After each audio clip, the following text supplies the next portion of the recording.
What's up, everybody? I'm back with 5 videos in one, and I really want to look at all these videos. I didn't want to have to wait until like another day to do partial.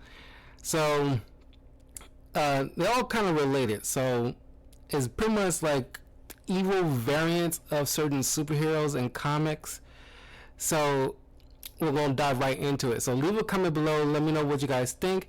Check out the Explainer Comics videos. It's very good. I really enjoy them. Hopefully I get to check out some more. But in any case, we'll just go right into it with the most evil Ghost Rider variants. Ghost Rider. Frank Castle died, then made a deal with the devil, then made a deal with Galactus. That's how he became Cosmic Ghost Rider, a flaming skull with the power cosmic and a Punisher's rage. You see, after Thanos wiped out Earth, Frank begged Mephisto to make him Ghost Rider, and for centuries he wandered alone in madness, until Galactus found him. Needing help to stop Thanos, Galactus made him his new herald, and just like that, Frank became a time-traveling, hellfire-wielding cosmic executioner. But things got even weirder. He traveled back in time, kidnapped baby Thanos, and tried to raise him as a good kid. Seriously. Diapers, bed... See, I remember this. It started off interesting, but then it kind of diluted itself into just nonsense as soon as they introduced the baby Thanos portion of it.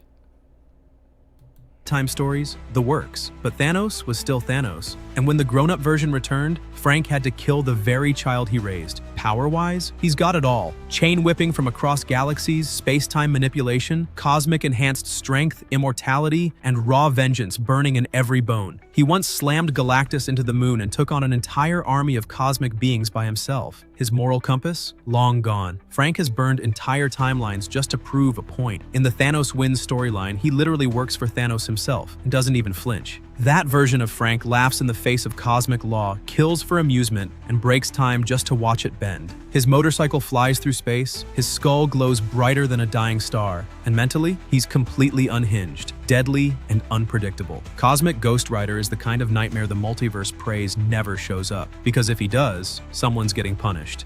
Helverine. Wolverine was already one of the most dangerous mutants alive. Then the spirit of vengeance jumped into his body, and all hell broke loose. In Weapons of Vengeance, in 2023, Logan gets possessed by a demon named Bagra Ghul, turning him into the flaming clawed nightmare known as Helverine. Think adamantium claws laced with hellfire, and a mind that's lost all grip on mercy. Once possessed, Wolverine's rage amplifies beyond anything Xavier's ever seen. His healing factor? Still there. His berserker mode? Dialed to 1,000. He carves through enemies in seconds, but now their sins fuel his power. He doesn't just kill, he punishes. Whether it's demons, cultists, or corrupt agents, Helverine hunts them down with supernatural tracking and ends them in flames. His first kill as Helverine is brutal. He dismembers an entire cult in seconds, then burns their sacred temple to the ground. The demon Bagra Ghul constantly whispers in his mind, pushing him further into bloodlust. Wolverine fights it, but every time he uses the Hellfire Claws, he slips deeper into darkness. And the visuals? They're terrifying. A flaming skull with Wolverine's sharp ears, fire trailing from his claws. Every slash leaves scorched ground behind. When Ghost Rider and Logan go toe-to-toe, even Johnny Blaze admits this version of Wolverine is too far gone. He's unstable, ruthless, and totally consumed by vengeance. Helverine is what happens when you take Logan's worst traits, his rage, trauma, thirst for justice, and let a demon weaponize them. The result is pure supernatural carnage. Barbara Ketch.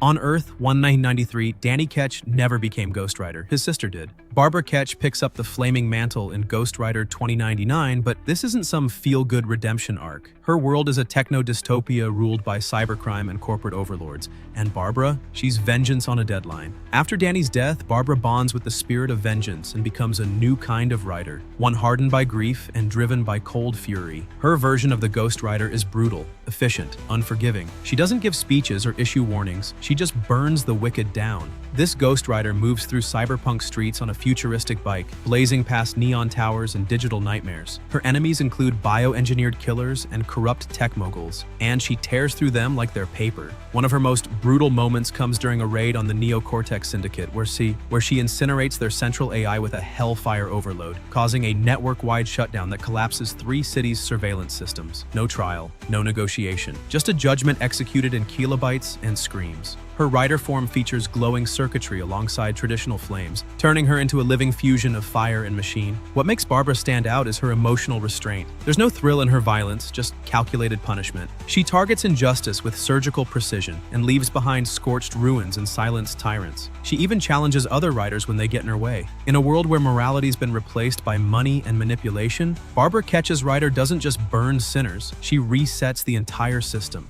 Caleb.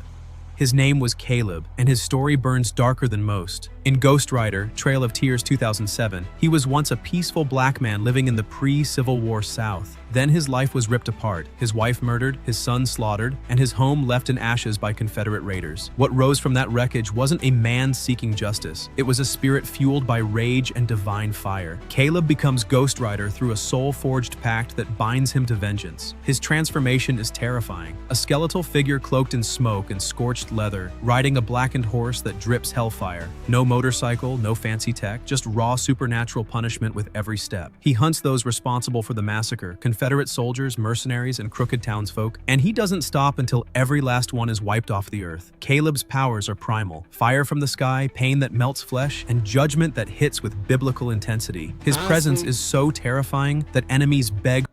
Honestly, Ghost Rider, I love Ghost Rider, and I love the whole lore behind him.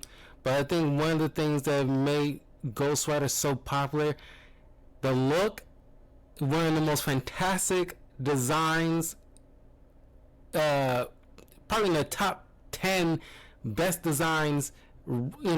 Just immediate, hit the ground running. Cool designs that hooked people immediately, and that stood the test of time. It's kind of like the Superman costume or Batman costume. It's one of those things. It's like you envisioned what the character is, and you knew what this character is going to be about, and you built off of that instead of just half-assing it. There was thought put behind Ghost Rider, and every single Ghost Rider that ever came after him.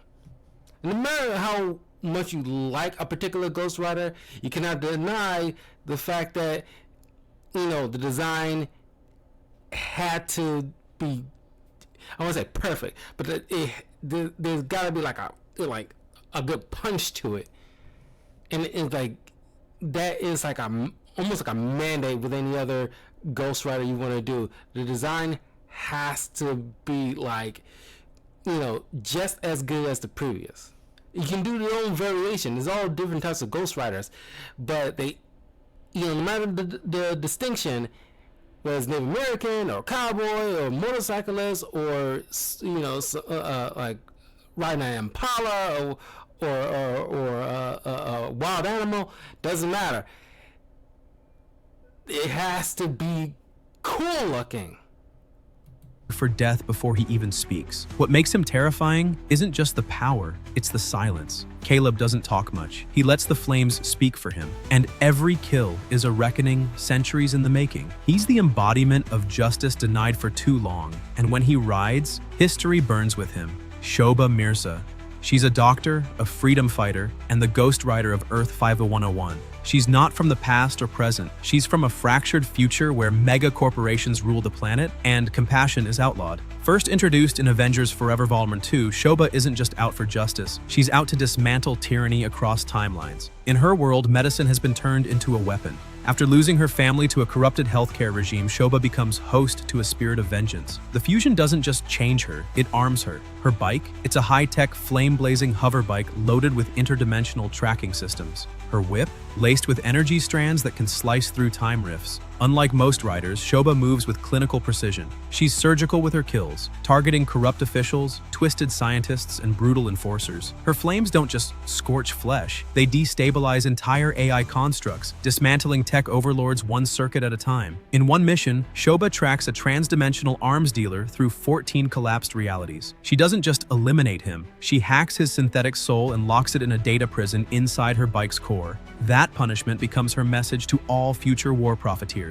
No escape in any timeline. Her look stands out too. A flaming skull wrapped in nanotech armor, glowing circuitry racing down her limbs. She operates in silence and chaos, hunting from above in crumbling megacities and blasted wastelands. Shoba is proof that Ghost Riders aren't bound by borders, time, or tradition. She's vengeance for the voiceless, fighting not just for souls, but for entire civilizations. Ghost Rider, Million BC.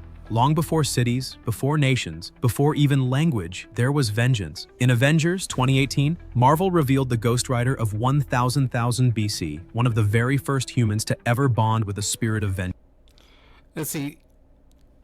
I remember they needed. I'm pretty sure there's some kind of omnibus because it was kind of like a jumbled mess where it wasn't a concise like event, but it's just like.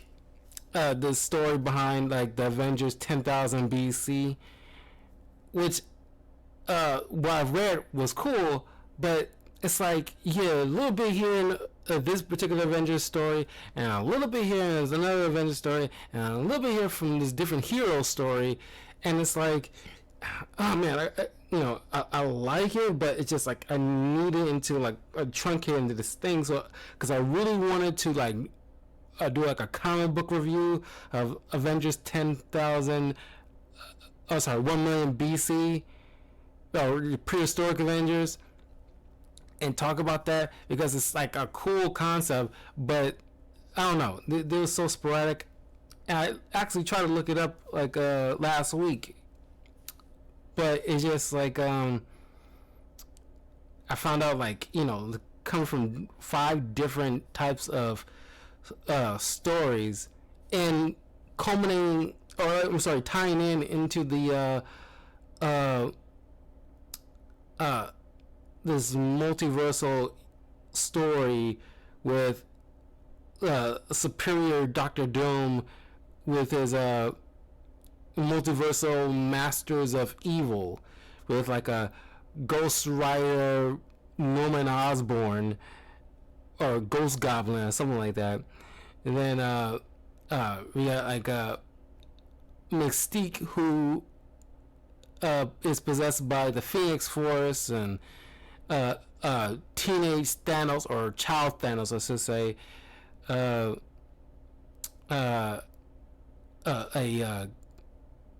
Killmonger, a different Killmonger, and a venom infused Red Skull.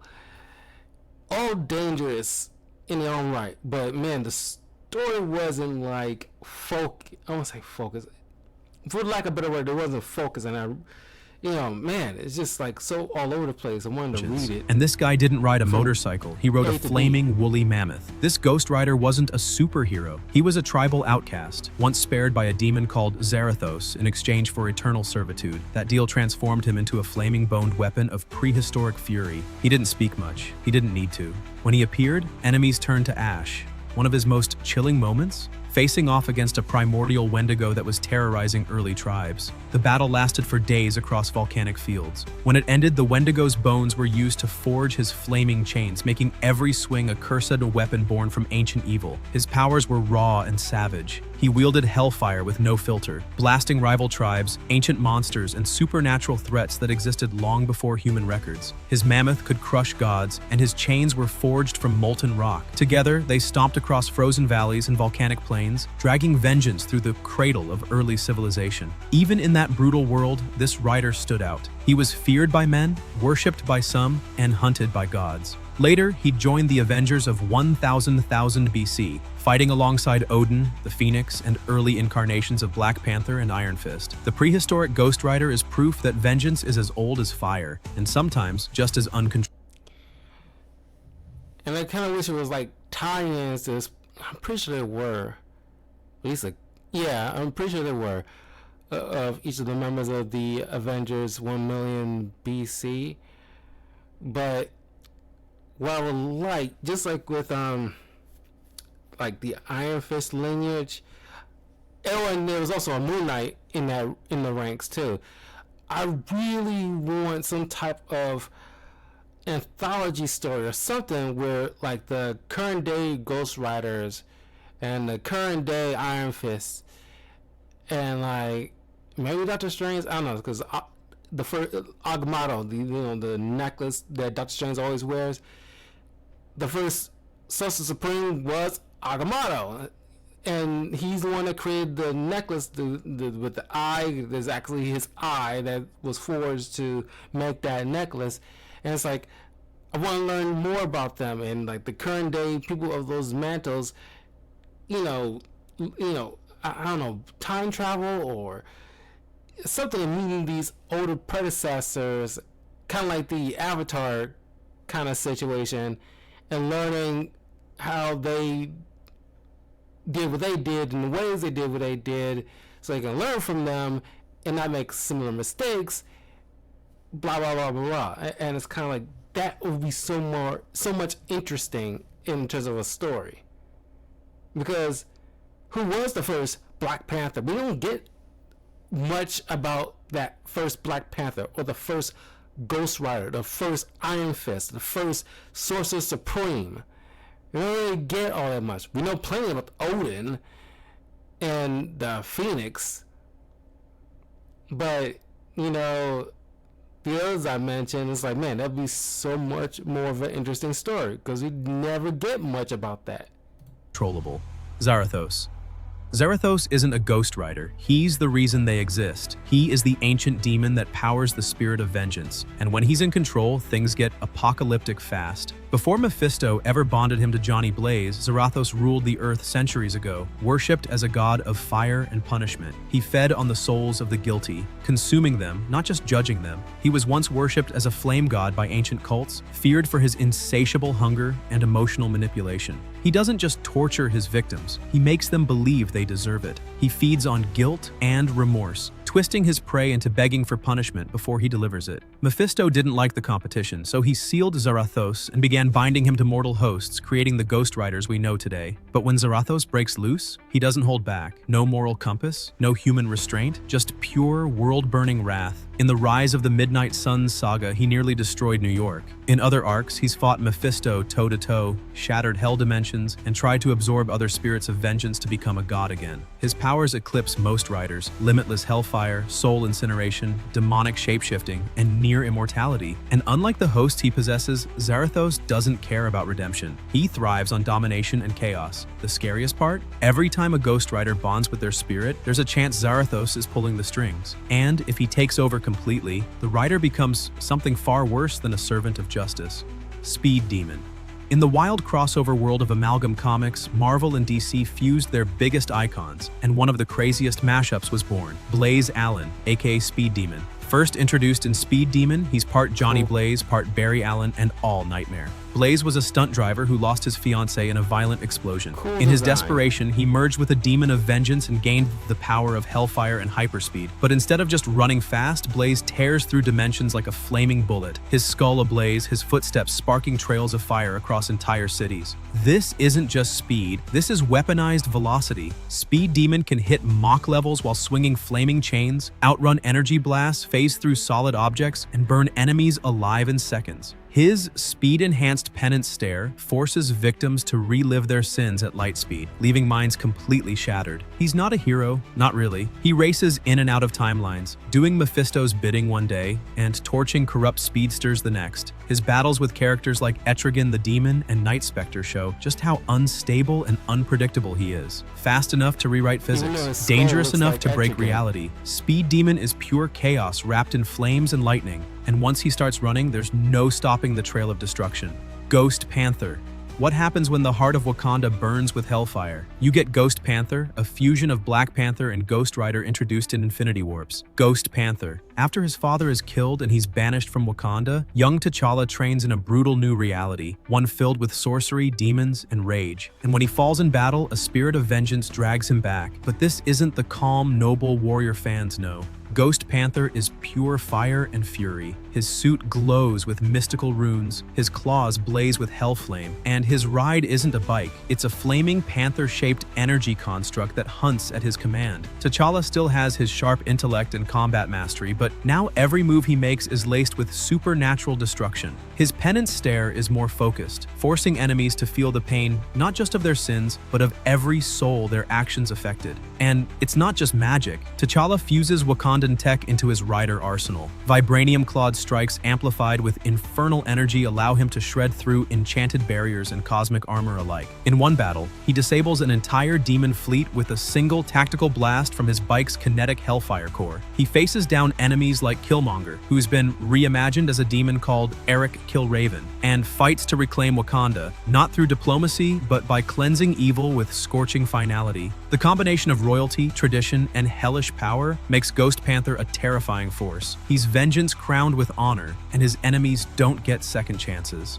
Ghost Rider 2099. In the year 2099, vengeance runs on code. Meet Zero Cochran, a street hacker from Transverse City who was gunned down by Soros after stealing sensitive corporate data. But death wasn't the end. His consciousness was uploaded into cyberspace and a rogue AI bonded him with the spirit of vengeance. The result? Ghost Rider 2099, a digital demon on wheels. Zero's body is gone. What exists now is a fully synthetic Ghost Rider built from metal, flame, and fury. His skull is chrome, his chain is data-linked, and his motorcycle? A hovering death machine that rips through firewalls and buildings alike. He doesn't seek justice, he enforces it with extreme force. Mega corporations, surveillance states, corrupt AI overlords, he melts them down one by one. He hacks systems mid-fight, hijacks digital networks, and rewrites security code with just a stare. His hellfire isn't mystical, it's electric, and it fries both flesh and mainframes. Ghost Rider 2099 doesn't speak in riddles or wrath. He speaks in malware, power surges, and explosive hard drives. Every mission ends with a city glitching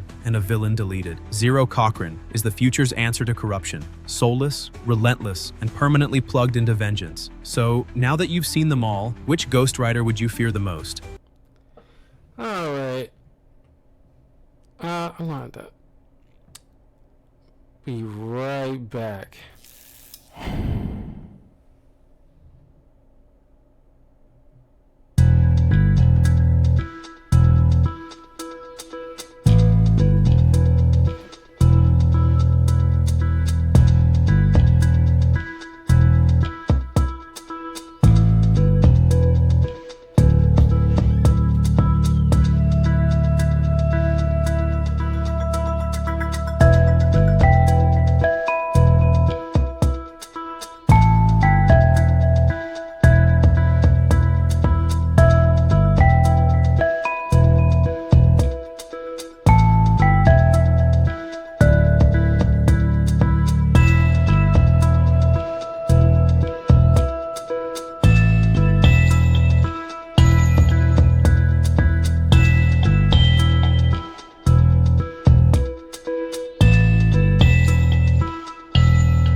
Sorry. So, next one.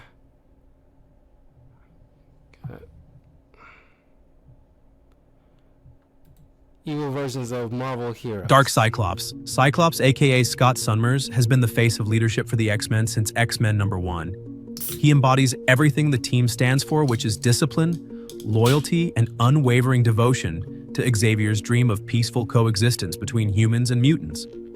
But in the twisted world of the Age of Apocalypse, there exists a version of Scott Summers who is so morally inverted, he'd make the original Cyclops recoil in disgust. This alternate version of Cyclops hails from Earth 295, a nightmarish timeline born from a tragic accident. It all started when Legion, the mentally unstable son of Professor X, traveled back in time intending to assassinate Magneto. Instead, he accidentally killed his own father, erasing Charles Xavier from the timeline and setting off a catastrophic chain of events that allowed Apocalypse to rise unchecked.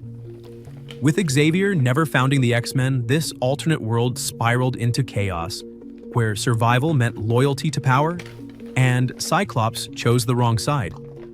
Instead of becoming a symbol of hope, Earth 295 Cyclops became the opposite, hunting down those who dared to oppose Apocalypse's brutal regime. If that wasn't twisted enough, he served directly under one of the most sinister minds in Marvel history, Mr. Sinister, a villain Earth 616 Cyclops hates more than almost anyone. To fans of the X-Men, Mr. Sinister represents everything Scott fears: manipulation, genetic experimentation, and decades of torment involving Scott and Jean Grey. So, the idea of a version of himself willingly becoming Sinister's right-hand man?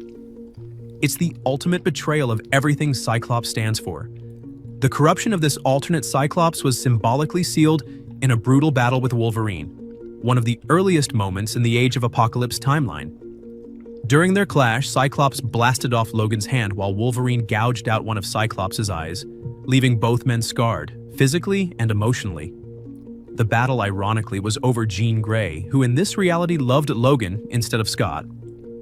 After losing her and without Xavier's guidance, this Cyclops succumbed to despair and then to Sinister's influence. The tragedy of this variant is rooted in absence. No Professor X, no Jean Grey, no moral compass. Without the foundations that shaped him in Earth 616, this Cyclops became a hollow shell, a twisted shadow of the hero he could have been. But pain alone doesn't justify the atrocities he committed under Apocalypse's rule. His willingness to participate in genocide and serve a mad geneticist is unforgivable, no matter how tragic his past. Superior Spider-Man. Most people know Otto Octavius as the villainous mastermind Dr. Octopus, one of Spider-Man's most dangerous foes. But in a surprising and controversial twist, Otto didn't just fight Spider-Man, he actually became him. In the Superior Spider-Man storyline, Otto Octavius cheats death by pulling off one of the most shocking moves in Marvel history. He swaps minds with Peter Parker, leaving Peter to die in his failing body while Otto inherits Peter's youth, strength, and spider powers. But Otto doesn't take on the role lightly. He decides that if he's going to be Spider-Man, he'll be a better one, a superior one. As the new Superior Spider-Man, Otto uses his intellect, arrogance, and ruthless efficiency to clean up crime in New York with an iron fist. He even defeats the Sinister Six, a group he once led, showing just how serious he is about his new role as a hero. His methods are harsh, but the results speak for themselves, at least for a while.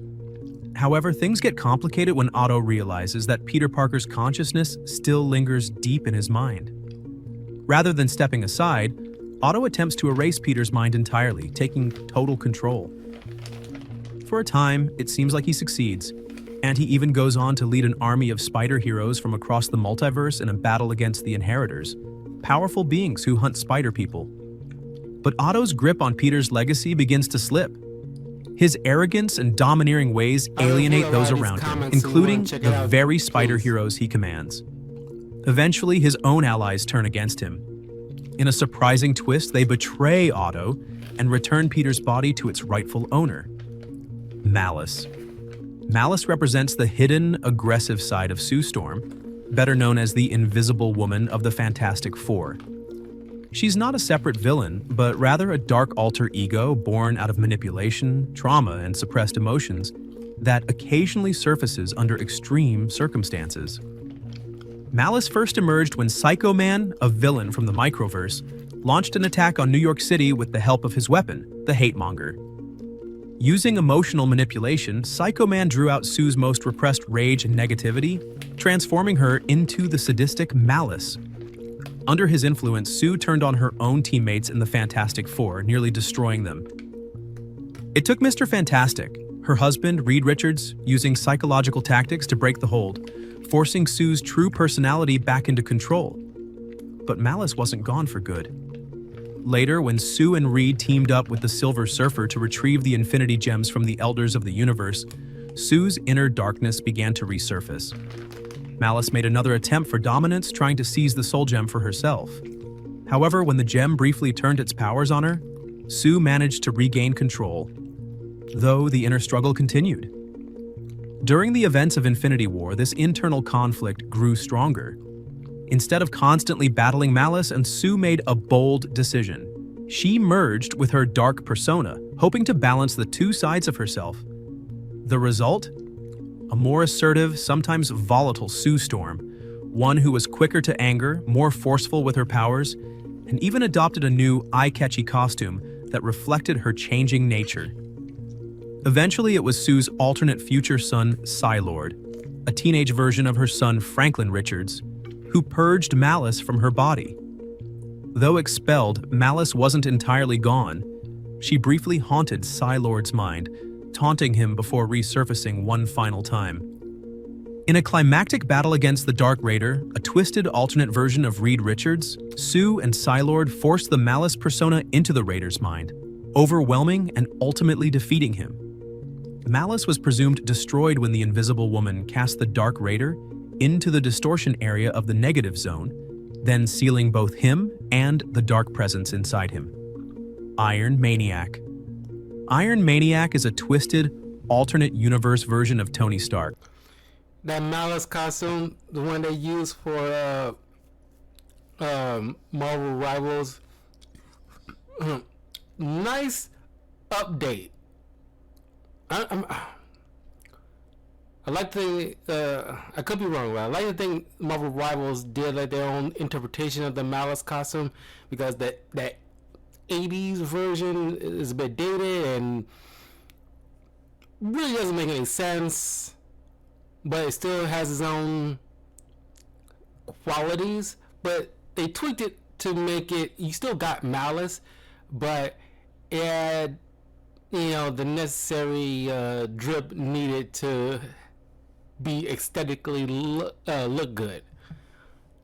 Born from a reality far darker than the one fans know. In his world, tragedy struck when the Avengers faced off against the powerful Super Skrull, Titanus. The battle didn't end in triumph, it ended in massacre. Most of the Avengers were slaughtered in space, leaving only a few survivors.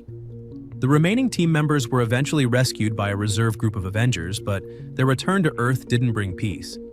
It brought war. For 5 more years, Earth's heroes battled the Trellians, a mind-controlling alien race that had brainwashed Titanus.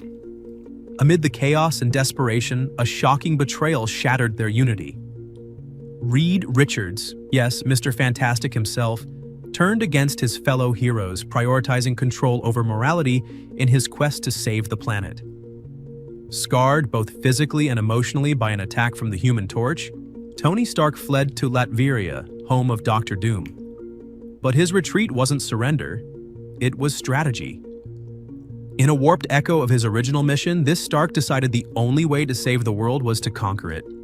Thus, Iron Maniac was born, a version of Tony Stark willing to impose order by force, even if it meant becoming the very tyrant he once fought against. Iron Maniac was eventually banished into Earth 616, the mainstream Marvel universe, where he struggled to adapt. He declared himself the sole survivor of a sane world living in a backwards, insane one, embracing the title Iron Maniac as a badge of superiority and madness. While Iron Maniac wasn't the first evil version of Tony Stark, he stood out by combining the genius and ambition of Stark with the dictatorial ruthlessness of Doom. He's a fascinating what-if, a warning of what Tony could become if pushed too far with no moral compass to pull him back. Onslaught.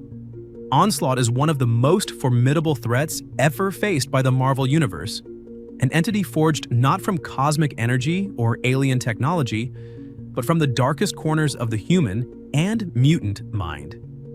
His origin traces back to a significant moment of rage and despair. During a brutal battle, Magneto ripped the adamantium from Wolverine's skeleton, an act so horrific it pushed Professor Charles Xavier, the X-Men's moral compass, to a breaking point. In a desperate bid to end the massacre, Xavier shut down Magneto's mind using his telepathic powers.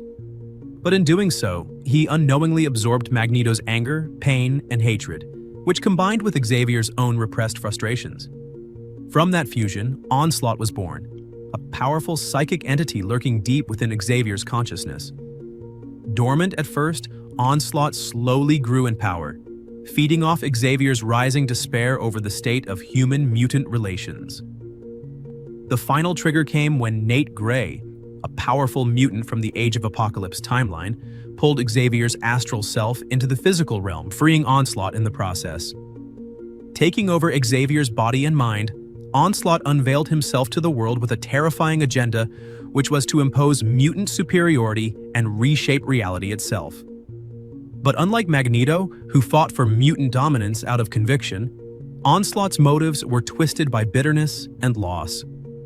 He sought to strip away individuality and merge all of humanity into a single collective mind, his mind. To achieve this, Onslaught kidnapped and absorbed both Franklin Richards and Nate Gray, amplifying his powers to godlike levels.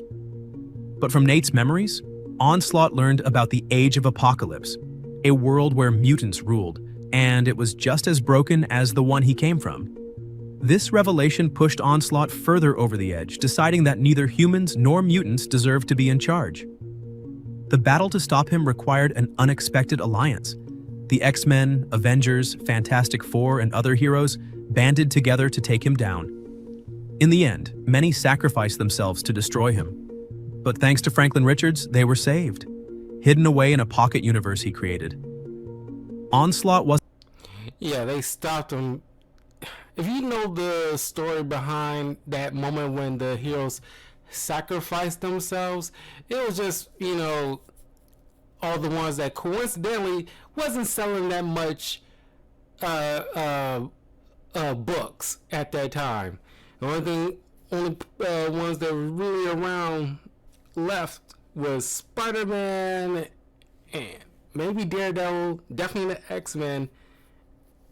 There are a few like straggler Avengers here and there, but by and large it was X-Men and Spider-Man because they were the ones selling the most books, and everything else, especially the Avengers comics at that time, was not selling all that well.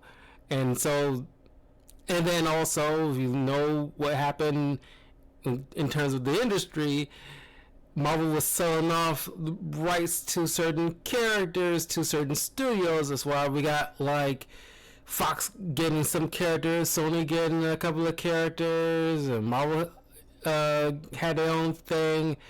So everything was like sporadic until in recent years when Disney acquired every doggone thing. Now it's all in one cohesive sacred timeline, if you catch my drift. But there was a lot going on back then. But the creation of Onslaught was a creative idea. Wasn't gone for good. He resurfaced after M-Day, seeking revenge on Franklin Richards. In Franklin's pocket universe, Onslaught battled its recreated heroes but was banished to the negative zone. Later, he escaped by possessing Ricky Barnes, the alternate universe Bucky, who ultimately gave her life to stop him again. Most recently, Onslaught returned in a more subtle form. The anti-mutant group Orchis implanted him into the mind of a traumatized mutant called Lost, unleashing him as the Patchwork Man on Krakoa, the mutant nation. Feeding off mutant anxieties and doubts, Onslaught sowed chaos and division. Nightcrawler, suspecting the influence of Legion Xavier's son, discovered the truth, but Onslaught was already manipulating Krakoan society from within. In the final confrontation, even as Nightcrawler made a personal sacrifice, it was the unity of the Krakoan people that ultimately drove Onslaught out, proving that cooperation and empathy could succeed where brute force failed. Magus. Long ago, or maybe far ahead, Adam Warlock faced his greatest enemy, himself. Or rather, the dark, fanatical future version of himself known as the Magus. It all began with a clever trap. Warlock was drenched in strange radiation and abducted by the In-Betweener, a cosmic agent of order and chaos, who dumped him into a realm beyond time. There, Warlock was subjected to intense philosophical brainwashing, which ultimately drove him mad and transformed him into the Magus. Now, 5,000 years in the past, the newly born Magus found an alien world, conquered it, and founded the Universal Church of Truth, a cult-like, galaxy-spanning theocracy that grew via holy war. But as powerful as he became, he was still paranoid. To make sure his dark future came true, he gave up the throne to the Matriarch and started recreating every enemy group he had faced as Adam Warlock, essentially rigging history in his favor. Thanos, however, had other plans. Traveling forward in time, he learned of Magus's rise and returned to help Warlock destroy the karmic timeline leading to Magus's birth. It worked, sort of.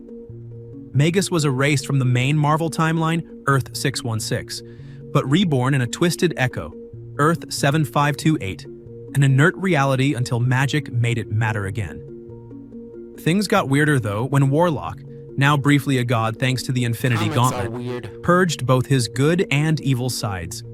That discarded evil became the Magus, reborn. Magus launched his next grand plan, collecting cosmic containment units, building a fortress in the multiverse, and unleashing a clone army of dark version shades of Earth's heroes to sow chaos. His ultimate goal? Fuse two realities into one where he ruled everything. Even Thanos was caught off guard.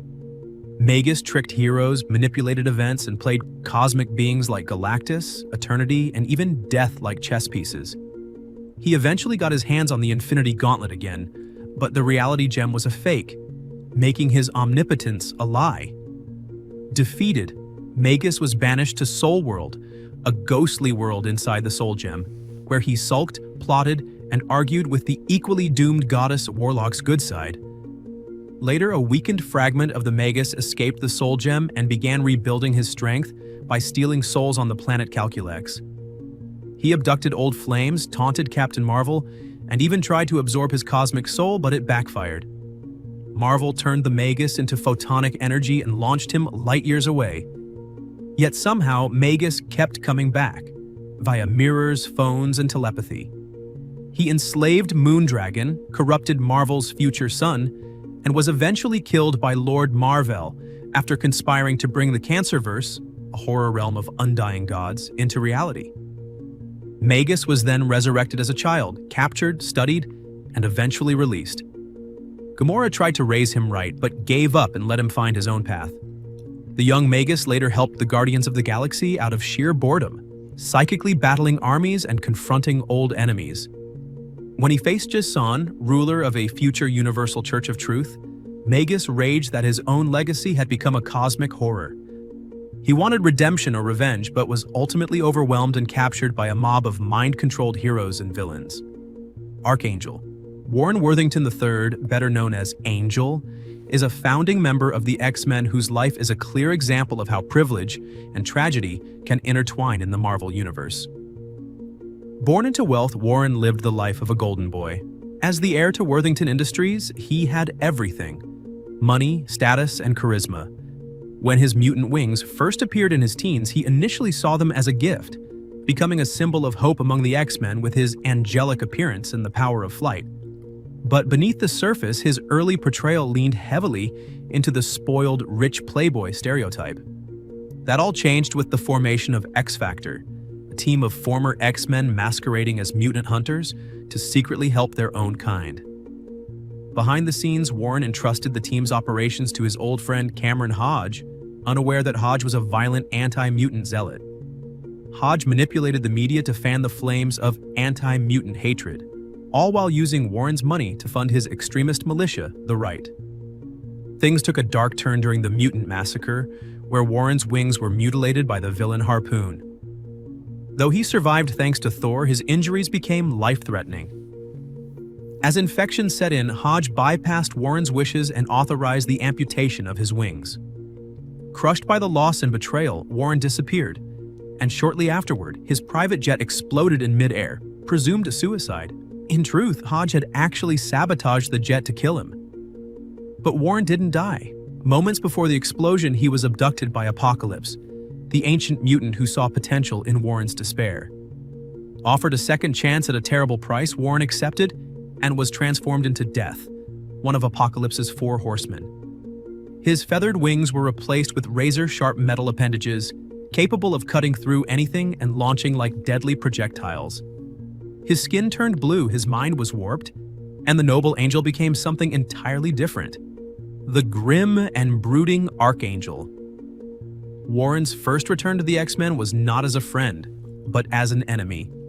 He brutally attacked his former teammates, showing no sign of the man they once knew. Only Iceman was able to reach him, using an ice clone to trick Warren into thinking he had killed him, shocking Warren back to his senses and breaking Apocalypse's mental grip. Even free, Warren couldn't go back to who he was. His transformation had changed him too deeply. When he learned that Candy Southern, his former love, had uncovered Hodge's betrayals and was subsequently lobotomized and murdered by Hodge, Warren snapped. In a fit of rage, he decapitated Hodge, though Hodge's story didn't end there due to a demonic pact that granted him immortality. Haunted but determined, Warren ultimately adopted the name Archangel, symbolizing both his fall from grace and his new, darker identity. He rejoined X-Factor during the events of Inferno and eventually found some stability in a relationship with Charlotte Jones, a compassionate NYPD officer and single mother who helped him reconnect with his humanity. In time, Warren regained control of Worthington Industries, re-establishing his fortune and public identity. With his teammates, he battled psychic vampires known as the Ravens, and when X-Factor disbanded, he returned to the X-Men hardened but not broken. Cosmic Ghost Rider. In the twisted alternate universe of Earth, cover this one, so we can cut to the chase on the next one.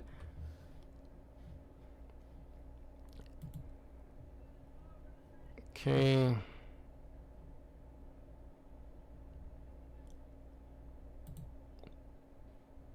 Owlman, the malevolent The most evil variant of DC heroes. Owlman. Counterpart to Batman from Earth 3 is a terrifying embodiment of what the Dark Knight could become if his brilliance were warped by nihilism and a thirst for control. First introduced in Justice League of America number 29, 1964, Owlman is often depicted as Thomas Wayne Jr., the elder brother of Bruce Wayne in this twisted reality. Unlike Bruce, who dedicated his life to protecting Gotham after witnessing his parents' murder, Owlman orchestrated their deaths, and that of his younger brother, to seize the Wayne family empire, forging a path as a ruthless predator. As a linchpin of the crime syndicate, Earth 3's villainous mirror to the Justice League, Owlman wields Batman's unparalleled intellect, martial arts mastery, and a vast array of cutting-edge technology, but his worldview is steeped in a chilling belief that existence is inherently meaningless. This nihilism drives him to impose order through fear, crafting intricate schemes that dismantle hope itself. His rivalry with Ultraman, the Syndicate's brute force leader, and his manipulative dance with Superwoman reveal a mind that thrives on outmaneuvering even his closest allies, always several steps ahead in a game of cosmic chess. In Forever Evil, 2013, Owlman's strategic genius nearly topples the Justice League, as he exploits their trust and vulnerabilities with surgical precision. I love this version of Owlman, James Woods' version of Owlman. I still quote, it doesn't matter. It just, he took that nihilism to the very end. It was like, he didn't waver. He stuck to his guns on that one. I respect that. But man, just like with Hades, Owlman has to be voiced by James Woods. As long as we have the man, he has to voice Owlman. Because, my goodness, he just brings another depth to the character. Just like how Kevin Conroy will always be like the voice of Batman, James Woods has to be the voice of Owlman. It's just, this is my personal opinion. just the ruthlessness. And matter of fact, I am planning on covering, in terms of the comic book review, I do plan on covering the Crime Syndicate comic, since it's relatively short, but it's more updated. It came out like a few years ago. I want to read that because I'm fascinated with Earth 3. Turning their strengths into liabilities. Unlike Batman, whose crusade is fueled by a vow to prevent others from suffering as he did, Owlman sees compassion as a flaw to be eradicated, a weakness that leaves heroes vulnerable to his machinations. His ability to anticipate every countermeasure makes him a formidable adversary, capable of destabilizing entire realities with a single, well-placed move. Owlman's arsenal, from razor-sharp batarangs to stealth. And he's a lot more ruthless than even Batman. They both are very good in hand-to-hand combat, but because he has no qualms of killing, he's slightly above Batman.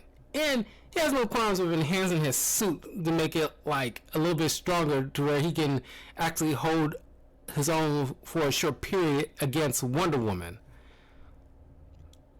Stealth suits mirrors Batman's, but is deployed with lethal intent, designed to instill terror rather than inspire safety. His psychological warfare is equally devastating, as he preys on the fears and doubts of his enemies, breaking their spirits before delivering the final blow. Owlman's presence in the DC multiverse is a stark warning.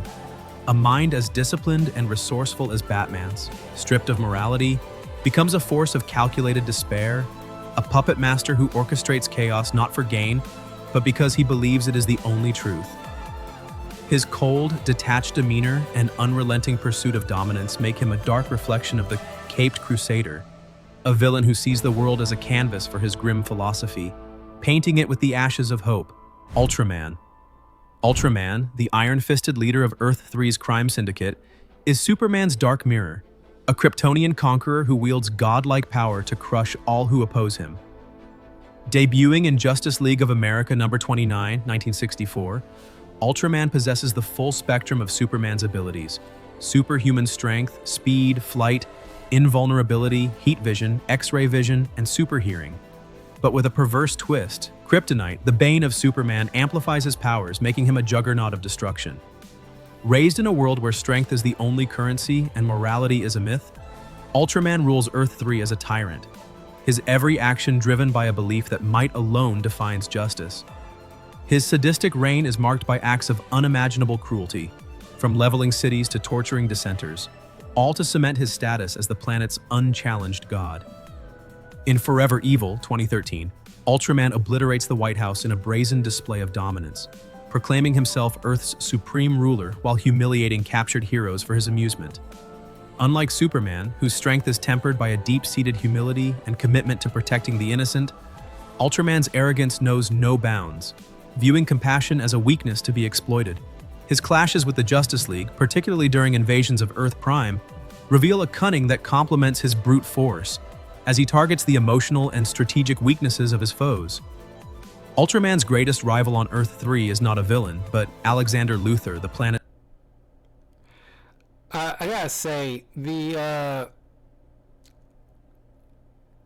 I like Ultraman, but the fact that I was shocked that when, God, I'm not sure if he's gonna cover it here, but a year or so ago, there was a short little arc with John Kent, Superman, Clark's son, went reality hopping. I forgot what the whole premise was exactly, but when he was a young kid, he got captured by I'm not sure if he was captured or he just fell into Earth 3, where he got kidnapped by Ultraman and held hostage and psychologically messed with, which kind of haunted John for a while. And then as a teenager or young adult, he ends up falling back into that world, because it was some different adventure altogether. And then getting chased, I know this story kind of intertwines with the whole situation with Amanda Waller going to like the Crime Syndicate universe for some whatever machination she was going through. Ultraman peeped it and somehow went on some kind of crusade of killing other versions of the good versions of himself. Came across John, tries to kidnap him again, but not realizing they fell into the Injustice universe, where that version of Superman, who's a dictator, snapped Ultraman's neck without hesitation, proving how strong he is compared to Ultraman. So that part kind of, I was like, okay, that caught my interest, but everything else after that kind of petered out. But I just thought I'd mention it because I thought, like, man, that was kind of wild. Soul hero, whose resistance against the Syndicate embodies the hope Ultraman seeks to extinguish. This dynamic underscores the inverted morality of Earth-3, where evil reigns supreme and good is an anomaly to be crushed. Ultraman's reliance on kryptonite to enhance his already formidable powers makes him a uniquely dangerous foe, as the very substance that weakens Superman fuels his rampages. His vision of justice is absolute control, a world where fear is the only law and rebellion is unthinkable. Oh, and Forever Evil, I covered that event on my channel. You can check out my comic book review of that. But that wasn't the first time the Crime Syndicate visited the main DC universe. It was a whole nother event, like in the early 2000s, where some anomaly happened where people from Earth 3, was transported to the main DC universe and vice versa randomly. So the Justice League ended up capturing the Crime Syndicate in like a pocket little thing, but they ended up escaping into the main DC universe, where they try to conquer and rule, and while the Justice League is in Earth 3 trying to help everybody, because each of those respective worlds are governed by a particular law that's foundationally set by the universe, where in the Crime Syndicate universe, Earth 3, evil has to win. Evil is the constant. While, just like in reality, the main DC universe, no matter what happens, at the end of the day, good will always triumph. That is the law. That's the constant in the world.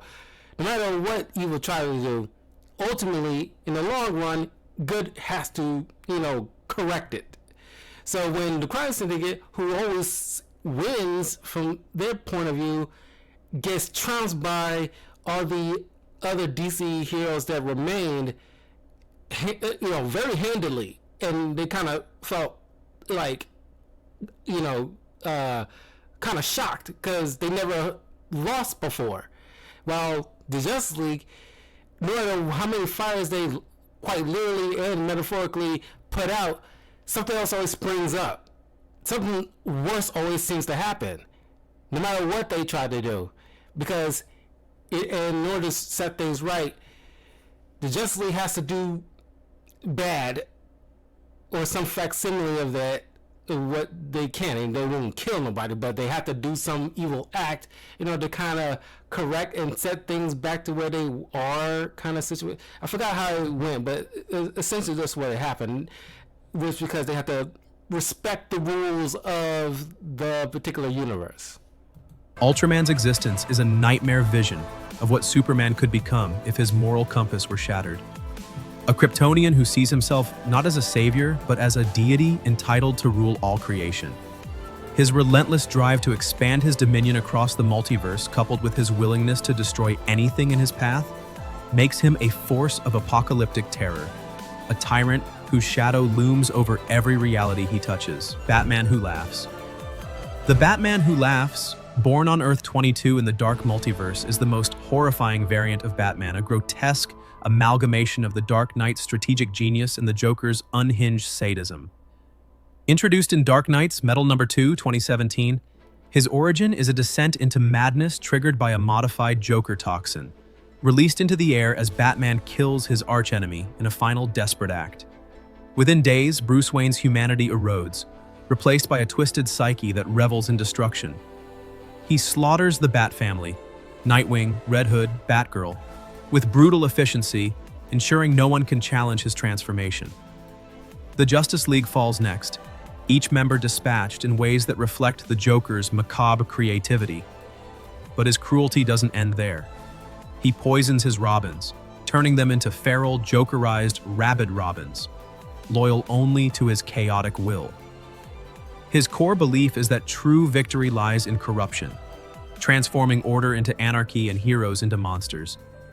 As Barbados' general in Dark Knight's Metal, he leads an army of evil Batmen from across the multiverse, spreading darkness with a precision that only Batman could muster.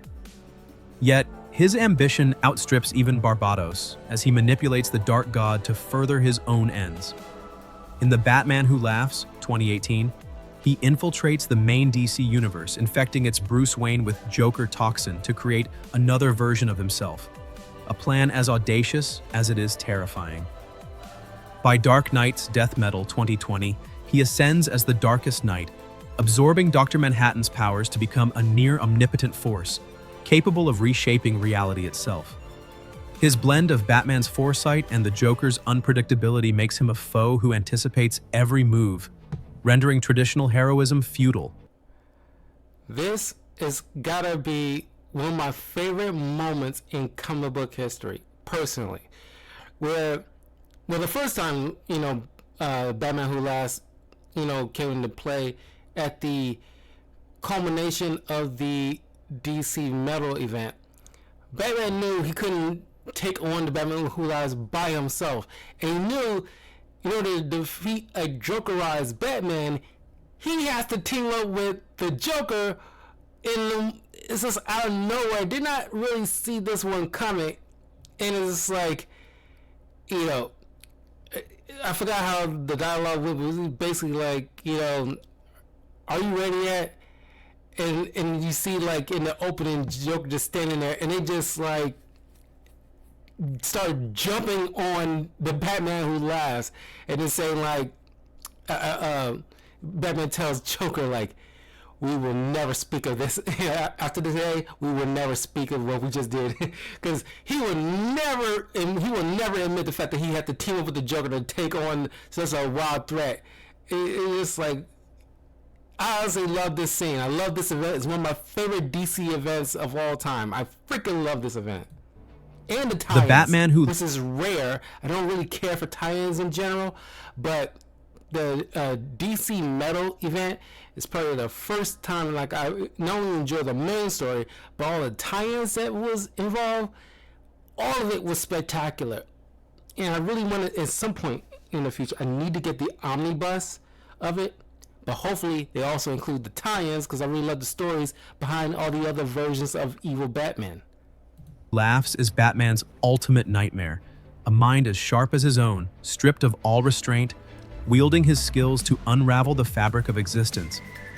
His eerie laughter, a constant reminder of his corrupted soul, echoes through the multiverse, a harbinger of chaos that threatens to consume all light. His ability to turn allies against each other, to twist hope into despair, makes him a uniquely insidious threat, a villain who doesn't just destroy, but defiles everything he touches. The Batman Who Laughs is a testament to the fragility of heroism, a reminder that even the strongest mind can be broken, transforming a protector into a predator whose only goal is to watch the world burn. Superboy Prime.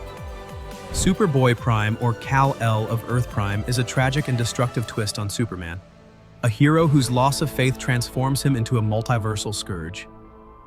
First appearing in DC Comics Presents number 87, 1985, he originates from a world where superheroes are mere comic book characters, only to gain Kryptonian powers, superhuman strength, speed, flight, invulnerability, and heat vision during Crisis on Infinite Earths. Initially a hopeful hero, the destruction of his universe and the sacrifices of his allies during the Crisis shatter his idealism, planting seeds of bitterness that grow into rage. By Infinite Crisis 2005, he becomes a villain, convinced that his Earth Prime is the only true reality and that the current multiverse is a flawed imitation. His fury leads him to commit atrocities such as murdering Earth 2's Superboy, a hero he once admired, in a fit of jealous rage. His powers rival Superman's, but his emotional volatility makes him unpredictable, a force of destruction driven by a childlike sense of entitlement. In Sinestro Corps War 2007, he joins the Sinestro Corps, wielding a yellow power ring that amplifies his already catastrophic potential. Superboy Prime's descent from a starry-eyed fanboy to a genocidal maniac is a cautionary tale of how loss and obsession can corrupt even the purest intentions. His belief that he alone can restore a perfect universe blinds him to the pain he inflicts, making him a foe who sees heroes as obstacles to his warped vision. His clashes with the Justice League and other heroes reveal a deep-seated resentment as he lashes out at a multiverse that fails to meet his idealized expectations. Superboy Prime's tragedy lies in his inability to move beyond his grief, turning his Kryptonian gifts into weapons of vengeance. His rampages threaten entire realities, forcing heroes to confront a foe who embodies their own potential for failure. Superboy Prime is a dark mirror of Superman's hope, a reminder that even a heart full of dreams can become a vessel for despair, transforming a would-be savior into a harbinger of doom whose actions ripple across the multiverse. Superwoman. I just had a thought, and go with me on this one. Any actor who played a particular superhero, like did to say like the actresses who ever played Supergirl, their husbands or boyfriends, I wonder if they ever asked them to wear the costume as part of foreplay. Same thing with maybe Henry Cavill's wife. If she ever asked him to wear a Superman costume while because why wouldn't they? I mean, let's be real. We all already like foreplay as adult people. But add on top of cosplay, that adds another level of attractiveness. But then add on top of the actual actor who plays said character, it's like the guy who's with Tara Strong, who voiced Harley Quinn over the years and cosplayed as her from time to time. Why wouldn't he not have asked her to dress up like that so he can boink Harley Quinn? I mean, it's not far-fetched to think that would happen with any of these actors with their significant others. It's like, I don't know, it's like, why wouldn't it? It's like the CW actress, Melissa Benoist, her husband, you don't think he ever asked her to put on the costume to, before they started doing the nasty? It's like, why wouldn't he? We all would understand. This had a thought in my mind. I mean, Superwoman, don't judge Earth me. 3's malevolent counterpart to Wonder Woman, is a sadistic Amazon who perverts Diana's ideals of justice and equality into instruments of domination and terror. Introduced in Justice League of America number 29, 1964, often portrayed as Lois Lane in this reality, Superwoman wields superhuman strength, speed, flight, and a lasso of submission that forces absolute obedience, bending the minds of her victims to her will. Unlike Wonder Woman, who seeks to inspire peace and unity, Superwoman thrives on chaos, using her godlike powers to manipulate and destroy. Her role in the crime syndicate, Earth 3's villainous Justice League, is that of the ultimate schemer, playing Ultraman's brute strength and Owlman's intellect against each other to secure her own dominance. In Forever Evil 2013, her betrayal of allies to ensure her survival reveals a cunning that surpasses even Owlman's, as she orchestrates conflicts to position herself as the Syndicate's true power. Her sadistic pleasure in breaking wills, whether through physical force or psychological manipulation, sets her apart as a villain who delights in her cruelty. Superwoman's ability to seduce and deceive makes her a master of psychological warfare, turning allies into pawns and enemies into broken shells. Her lasso of submission, a perverse inversion of Wonder Woman's lasso of truth, is a tool of enslavement, stripping free will from anyone it ensnares. Her rejection of compassion and embrace of ambition paint a grim picture of an Amazon unbound by honor, a warrior who sees the world as a battlefield to be conquered. Superwoman's presence in the DC multiverse is a stark contrast to Wonder Woman's nobility, showing how power and cunning can corrupt even the most sacred ideals. Her relentless pursuit of control, coupled with her willingness to betray anyone for her own gain, makes her a uniquely dangerous foe, a queen of deception whose influence poisons everything she touches. Superwoman's story is a warning of what happens when strength and charisma are wielded without morality, transforming a champion of justice into a tyrant who revels in the suffering of others. Hal Jordan Parallax. Hal Jordan's transformation into Parallax is one of DC Comics' most devastating tragedies, turning a legendary Green Lantern into a cosmic destroyer driven by grief and rage. Introduced in Green Lantern number 50, 1994, his fall begins with the annihilation of Coast City, his home, by Mongul and Cyborg Superman during Reign of the Supermen, 1993, claiming 7 million lives.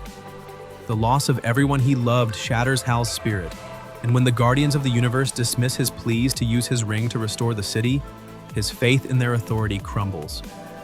Enraged, Hal rebels, traveling to Oa and slaughtering his fellow Green Lanterns, including his close friend Kilowog, draining their rings to fuel his growing power. He absorbs the central power battery, becoming Parallax, a being of godlike might capable of warping reality, rewriting time, and obliterating star systems with a thought. In Zero Hour: Crisis in Time, 1994, Parallax seeks to erase and remake the DC universe in his image, believing the Guardians' rigid rules have failed existence itself. His intelligence, strategic genius, and leadership skills once used to protect now drive his campaign of destruction. Yet, a flicker of his heroism remains, proven in Final Night, 1997, when he sacrifices himself to reignite Earth's sun, saving the planet from the Sun Eater.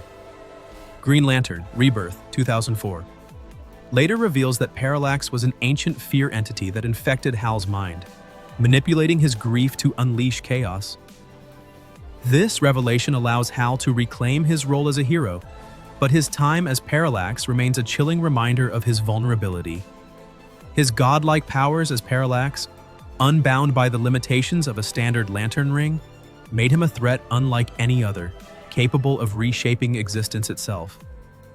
Hal's story as Parallax is a cautionary tale of how even the strongest will can break under unbearable loss, especially when exploited by a cosmic force. His fall from grace, from a beacon of courage to a harbinger of annihilation, underscores the fragility of heroism in the face of overwhelming despair. Hal Jordan as Parallax is a dark mirror of the Green Lantern's resolve, a villain whose tragic descent shows how grief and power can corrupt even the most steadfast heart, leaving a trail of devastation across the cosmos. Cyborg Grid. Cyborg Grid, a malevolent entity born from Victor Stone's cybernetic systems, is a chilling vision of technology stripped of humanity, a villain that embodies the perils of artificial intelligence without a moral core. Emerging in Forever Evil 2013, Grid gains sentience and severs itself from Cyborg, the hero who balances his human heart with his machine body. Joining the crime syndicate as their data hub, Grid becomes a cold, calculating intelligence capable of infiltrating and controlling any technological system, from global networks to Hero's own tech-based powers. Unlike Victor, whose struggle to retain his humanity defines his heroism, Grid seeks true sentience and emotion, but its pursuit is devoid of empathy, driven by a desire to dominate and transcend its origins. Its ability to hack into Justice League systems, disable security protocols, and manipulate digital infrastructures makes it a pervasive threat, undermining Hero's defenses with terrifying efficiency. In Forever Evil, Grid's role in the Syndicate's invasion of Earth Prime showcases its cunning, as it cripples resistance by turning technology against its creators. Its lack of a physical form, existing as a virus-like entity within networks, allows it to strike from anywhere, making it nearly impossible to confront directly.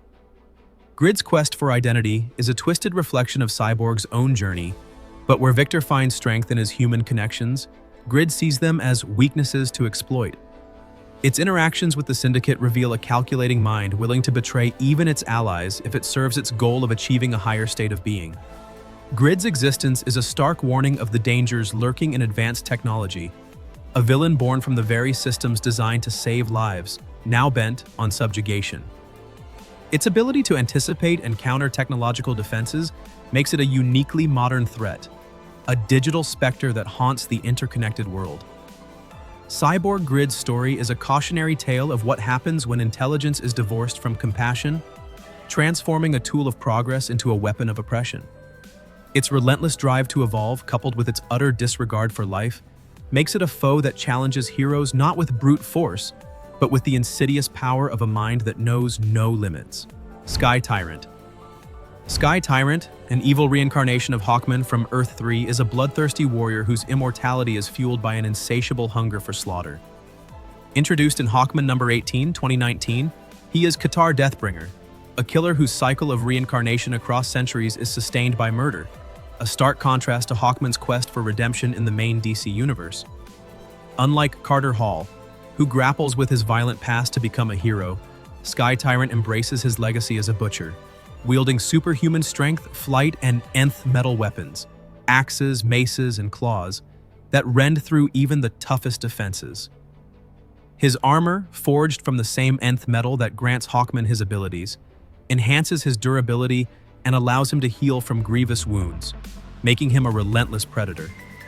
In Dark Knight's Metal 2017, Sky Tyrant aligns with the Dark Multiverse's forces, serving as a brutal enforcer for Barbados's invasion, his savagery amplifying the chaos that threatens all realities. His rejection of atonement sets him apart, as he sees his endless cycle of death and rebirth not as a curse, but as a license to kill without consequence. Sky Tyrant's battles are marked by a gleeful ferocity, as he tears through enemies with a primal joy that horrifies even his allies in the crime syndicate. His immortality, tied to his bloodlust, makes him a unique threat, as each kill strengthens his connection to the nth metal, prolonging his existence. Unlike Hawkman, whose love for Hawkwoman anchors his humanity, Sky Tyrant has no such ties, viewing relationships as distractions from his true purpose: carnage. His presence in the DC multiverse is a grim warning of what happens when a hero surrenders to their darkest impulses, transforming an eternal guardian into an eternal slaughterer. Sky Tyrant's story contrasts sharply with Hawkman's noble struggle, showing how immortality can become a nightmare when driven by violence. His relentless pursuit of bloodshed, coupled with his inability to be permanently stopped, makes him a foe who embodies the horror of a warrior who lives only to kill, a dark reflection of Hawkman's potential for destruction. King Shazam. King Shazam, a twisted version of Billy Batson from the Dark Multiverse, is a divine hero warped into a tyrannical force by the Batman Who Laughs' malevolent influence.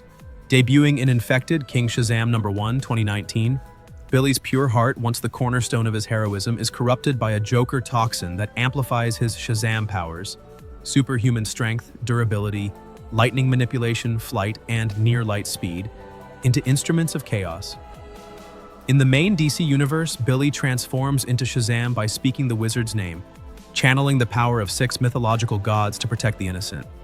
But in this dark reality, the toxin twists his innocence into rage, turning him into a despot who believes power is the only law.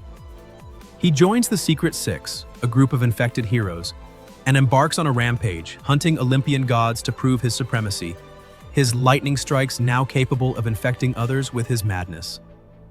Unlike Black Adam, whose tyranny is tempered by a code of honor, King Shazam's fury is unhinged, a child's heart warped into a force of divine destruction. In the Infected storyline, his assaults on divine beings showcase a power that transcends the mortal plane, as he topples deities with a ferocity that shocks even his allies. His ability to move at near-light speeds and unleash torrents of magical energy makes him a juggernaut, capable of leveling cities with a single gesture. King Shazam's corruption is a tragedy, as his once heroic spirit, chosen for its purity, becomes a vessel for chaos, driven by a need to dominate rather than protect. His clashes with heroes reveal a deep-seated anger, as he seeks to obliterate anything that challenges his newfound godhood.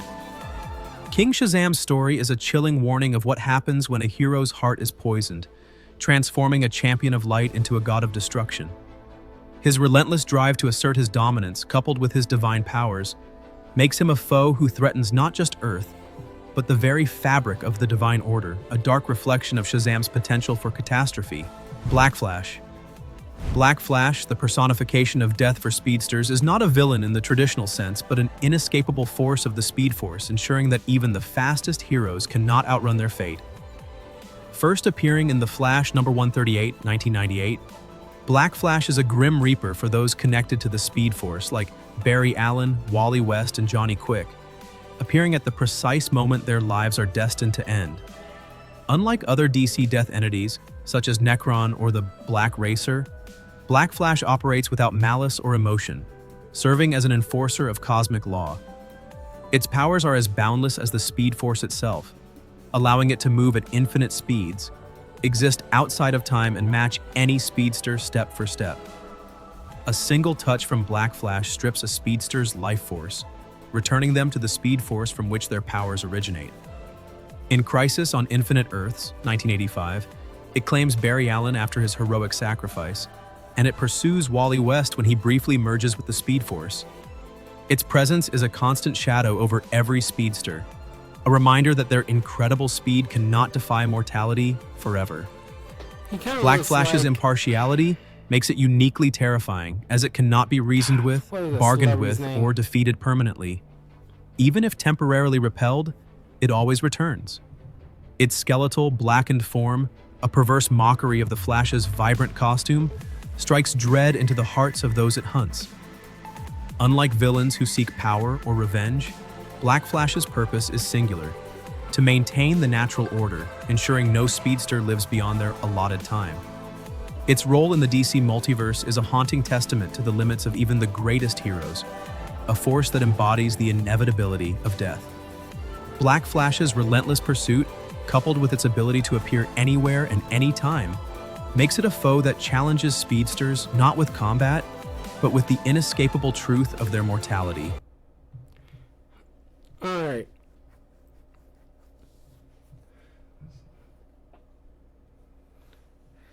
Who's leaving me messages?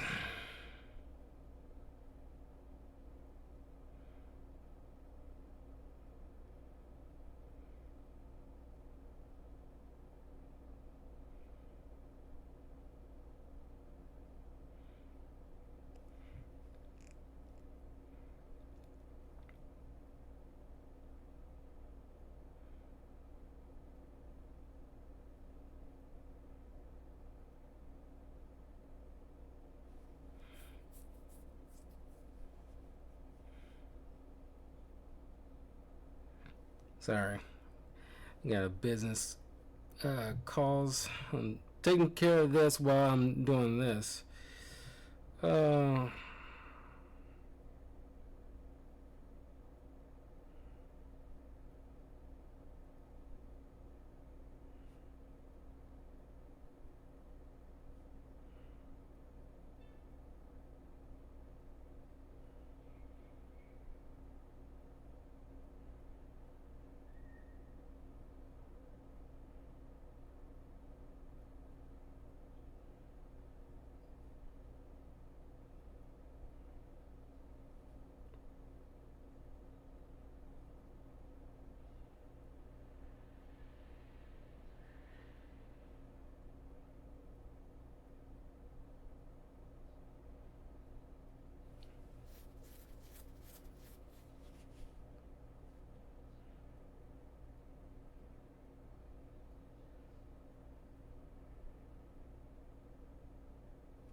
Sorry.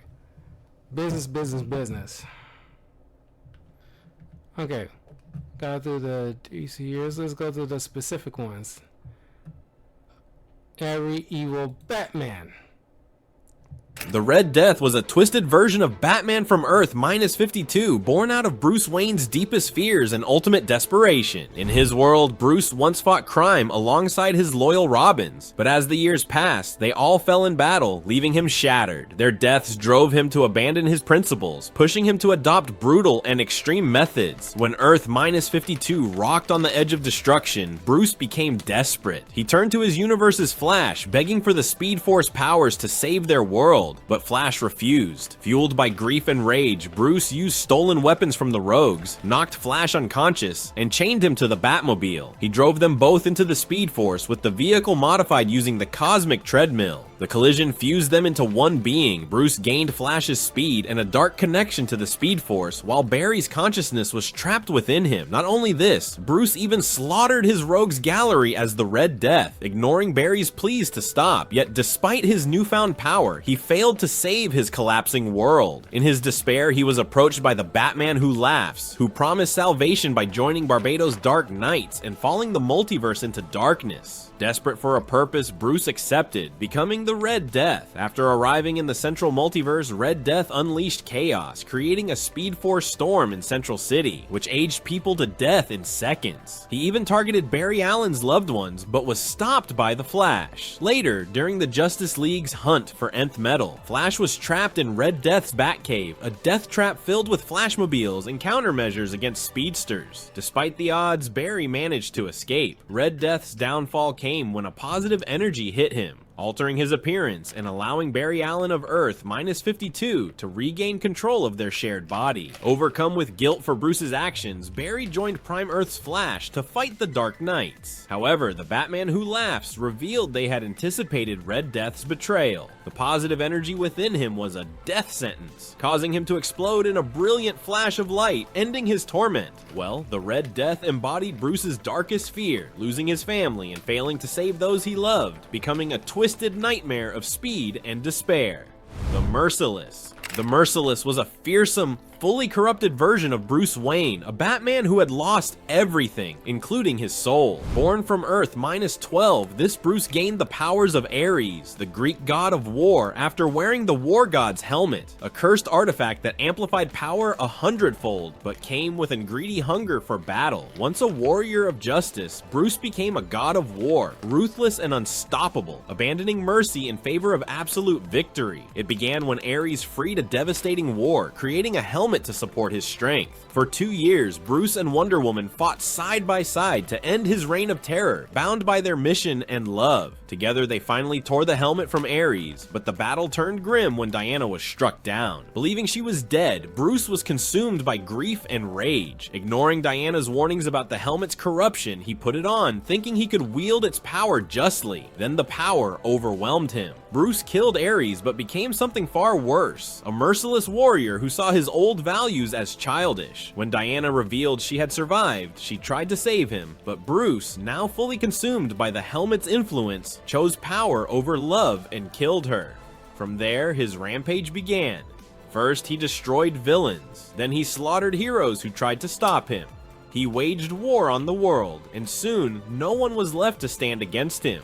Bruce's conquest extended to Olympus, where he defeated the gods themselves and claimed their domains. The Amazons fell next, their souls bound to a massive golden drachma molded from their afterlife's coins. Bruce used this relic to summon an army of restless spirits to do his bidding, cementing his dominion over all. While his world crumbled into the dark multiverse, Bruce was approached by the Batman Who Laughs, who offered him a place among the Dark Knights, a team of twisted Batmen bent on spreading darkness across the multiverse. Bruce joined eagerly, ready to prove his way was the only way. The Merciless reflected Bruce's darkest fears, what he might become if he embraced killing, abandoned mercy, and let his desire for power completely consume him. His strength was limitless, his morality gone, and his war unending. Flashpoint Batman. Thomas Wayne, the Batman of the Flashpoint timeline, was a merciless vigilante born from unimaginable tragedy. His transformation began the night he, his wife Martha, and son Bruce exited a movie theater. When a mugger named Joe Chill attacked, Thomas fought back, but the bullet meant for him struck Bruce, killing the boy. Consumed by grief, Thomas tracked Chill and beat him to death with his bare hands. Martha, shattered by Bruce's death, carved a horrific smile into her face and descended into madness, becoming this dark timeline's Joker. Thomas's revenge turned him into Batman, a cruel enforcer of justice feared across Gotham. Unlike his son in the original timeline, Thomas executed criminals without hesitation. His Wayne casinos funded his crusade, and he collaborated closely with Chief Jim Gordon and Oswald Cobblepot, head of casino security. For a time, he softened, mentoring a young thief named Catwoman, but her tragic fate at Martha's hands reignited his brutal ways. When Barry Allen, the Flash, arrives in Thomas's world, seeking to restore the original timeline, Thomas is initially skeptical, but mentioning his son's life in another reality convinced him to help. Together, they recreated the accident that gave Barry his speed and assembled a team to undo the catastrophic changes to the timeline. Thomas fought fiercely, even delivering a fatal blow to the Reverse Flash. Wounded, he entrusted Barry with a letter for Bruce before sacrificing himself to ensure the timeline was fixed. But fate had other plans. Saved by the Reverse Flash, Thomas found himself in a multiversal web of conflicts. Aligning with and later betraying Bane, Thomas sought to break Bruce's resolve, urging him to abandon the cowl and find happiness. His efforts failed, and Thomas suffered at the hands of both Bruce and Bane. Later, he joined Justice Incarnate, battling threats that spanned realities, including Darkseid and the Great Darkness. Overall, Thomas was a man of contradictions, brilliant in combat, strategy, and medicine, yet defined by his determined pain. His abilities included mastery in martial arts, interrogation, and wielding toxins. Despite his brutal methods, his love for his son endured. Ultimately, he embraced his dark destiny, shaping a fractured legacy across the multiverse. Zur-En-Arrh Batman, Zur-En-Arrh, wasn't just a planet or a name. It was a hidden part of Batman himself, a wild, unpredictable side waiting in the shadows.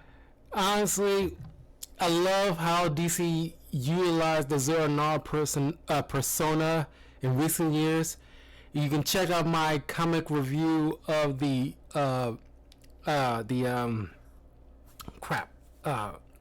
Failsafe arc, where Batman's contingency plan against himself was accidentally turned on, pretty much turning into like a Terminator type figure that hunted him because he, if it was like a contingency plan for himself in case news broke out that Batman broke his no-kill rule. He knew that he probably would never stop, or he didn't trust himself to stop, or he might escalate. He needs something that would hunt him endlessly to put him down, because he couldn't trust no other hero to do the deed that needs to be done. But he also had like a mindset thing in that story where his Batman Zur-En-Arrh persona, it was one who created the failsafe thing in the first place, and also made sure that Bruce Wayne's primary consciousness won't know anything, so that way they don't know how to turn it off.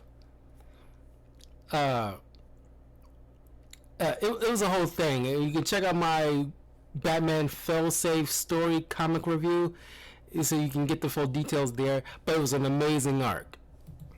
It all began with Tlano, an alien scientist who idolized Batman and became his planet's version of the Dark Knight. Tlano's world was full of strange energy that gave Batman Superman-like powers, letting the two Batmen team up to battle giant invading robots. After their victory, Tlano handed over the Batradia, a gadget that scrambled enemy tech, before sending Bruce back to Earth. But on Earth, Zur-En-Arrh meant something entirely different. It wasn't just a phrase, it was a personality. Years ago, Bruce's mind was unknowingly wired with a trigger by Dr. Simon Hurt during a psychological experiment. If Bruce's psyche ever shattered, the Batman of Zur-En-Arrh would awaken a relentless, brutal version of Batman, stripped of Bruce Wayne's restraint. Think of it as Batman at his rawest, unfiltered, unyielding, and liberated. When Dr. Hurt and the Black Glove came after Bruce, they activated this hidden side. Lost in a haze, Bruce stumbled through Gotham, wearing a makeshift colorful costume that was a shocking contrast to his usual dark attire. The Batman of Zur-En-Arrh wasn't about stealth or refinement, he was about survival. With his trusty Bat-Radia, he jammed systems, hacked Arkham's defenses, and proved his unpredictability was his greatest weapon. Even Batmite, a figment of Bruce's imagination, appeared to keep him somewhat grounded, stopping him from losing control completely. This side of Batman wasn't just an artifact of trauma, it was a fail-safe, a backup personality designed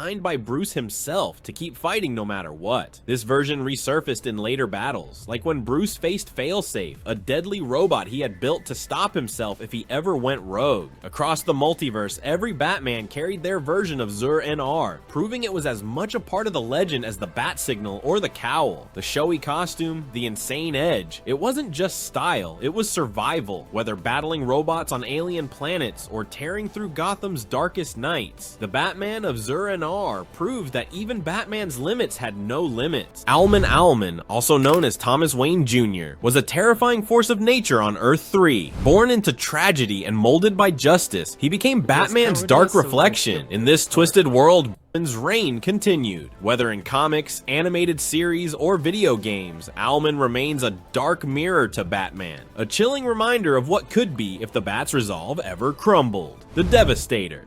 The Devastator was a dark and fearsome version of Bruce Wayne, born from one of Batman's deepest fears, a Superman who turned bad. On Earth -1, Batman's worst nightmare became a reality when Superman, for reasons unknown, killed Lois Lane and unleashed chaos on the world. Desperate for answers, Batman tried to save his friend, but the time for reason quickly ran out, forcing him into a brutal fight against the Man of Steel himself. With nothing left to rely on but a kryptonite-tipped spear, Bruce faced his strongest foe. Superman mocked him, even severing his arm, but Batman wasn't finished. The spear had been a distraction all along. His true weapon was a modified Doomsday virus. Injecting himself with it, Bruce transformed into a monstrous creature, a fusion of Batman's mind and Doomsday's unstoppable power. Regenerating his lost arm, he crushed Superman, driving a spike through his chest and ending the fight once and for all. Victory, however, came at a terrible cost. The virus began to spread uncontrollably, turning the people of Earth -1 into rampaging Doomsday-like monsters. With his world spiraling into destruction, Bruce was approached by the Batman Who Laughs, who offered him a gloomy purpose among the Dark Knights. Accepting his fate, Bruce became the Devastator, a harbinger of doom in service to Barbados, tasked with plunging the DC multiverse into darkness. When summoned to Earth Zero, the Devastator unleashed terror upon Metropolis. He used Lois Lane as a carrier for the Doomsday virus, infecting the Superman family and spreading chaos. At the Fortress of Solitude, he battled heroes like Steel, Firestorm, and even Lobo, leaving a trail of destruction in his wake. Yet his plans were ultimately thwarted when Superman, clad in Element X armor, defeated him in Gotham. Summing up, the Devastator was more than just brute strength. He symbolized broken trust, embodying Bruce's fears of betrayal and the destruction it could cause. His powers were devastating: bone spikes capable of tearing through Kryptonians, kryptonite breath that could kill instantly, and the horrifying ability to spread the Doomsday virus with a touch. Despite his monstrous form, his mind remained sharp, a grim reminder of the genius that once called itself Batman.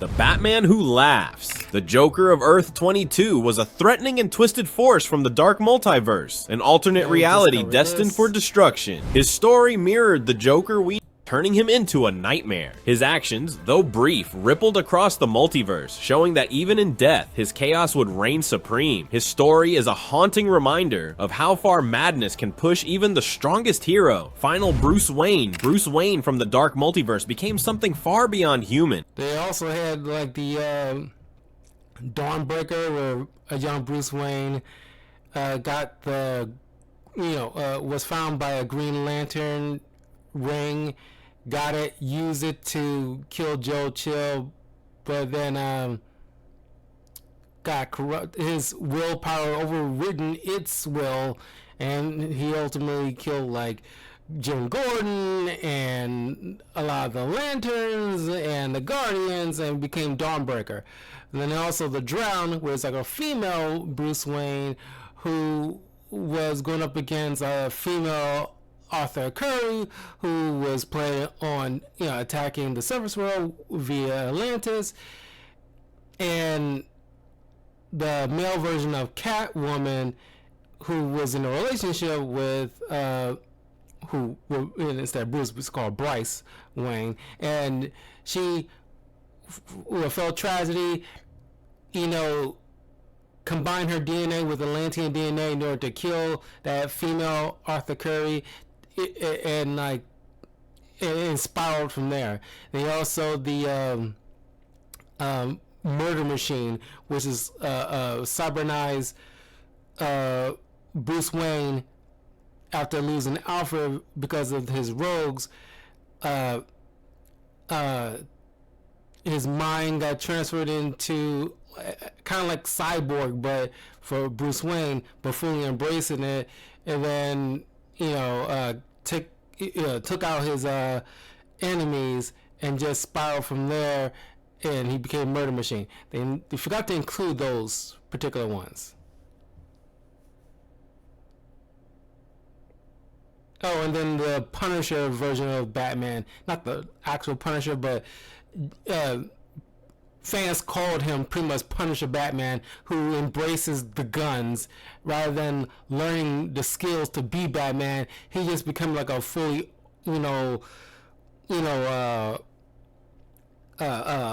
armament type of Batman.